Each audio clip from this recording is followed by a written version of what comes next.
Hello வணக்கம். இப்போ நிறைய பேர் வெஜிடபிள்ஸ் நிறைய சேர்க்காததுனால வாய் புண்ணுன்னு பேஷண்ட்ஸ் அடிக்கடி வராங்க. ரைட்டா? வாயெல்லாம் புண்ணாறது, இல்லைன்னா நாக்கு புண்ணாறது, ஸ்கின் எல்லாம் ட்ரையா இருக்கிறது, பிஞ்சு பிஞ்சு வர்றது, அப்பப்போ ஸ்கிராச்சஸ் இருந்ததுனாக்கா சொரிஞ்ச உடனே தோல் பிஞ்சு வருது. இதெல்லாம் நிறைய பேர் கம்ப்ளைண்ட் பண்றாங்க. ரைட்டா? வாயில இந்த ஓரத்தில் புண்ணு வருது எல்லாம். இதுக்கு மெயின் ரீசன் என்னன்னா பி காம்ப்ளெக்ஸ் டெஃபிஷியன்சி. ரைட்டா?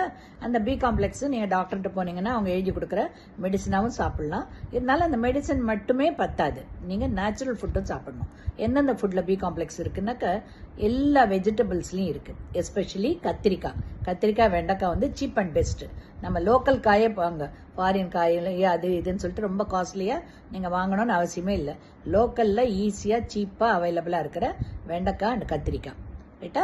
அப்புறம் கேரட்டு, பீன்ஸு, அவரைக்காய், கொத்தவரங்க இதெல்லாமே சேர்த்துக்கலாம். இன் அடிஷன் டு தட் கொஞ்சம் நட்ஸ் சேர்த்துக்கோங்க. ரைட்டா? பாதாமோ கொஞ்சம் இல்லை வால்நட்ஸு இந்த மாதிரி கொஞ்சம் நட்ஸ் சேர்த்துக்கோங்க. அதுலேயும் கொஞ்சம் பி காம்ப்ளெக்ஸ் இருக்கு. Egg is a best source of B complex. So everyday முடிஞ்சா ஒரு எக் சேர்த்துக்கோங்க. அண்ட் கீரை, காய்கறிகள், பழங்கள் இதெல்லாம் எவ்ரிடே ருட்டீனாக சேர்த்திங்கனாக்கா உங்களுக்கு பி காம்ப்ளெக்ஸ் டெஃபிஷியன்சி வராது.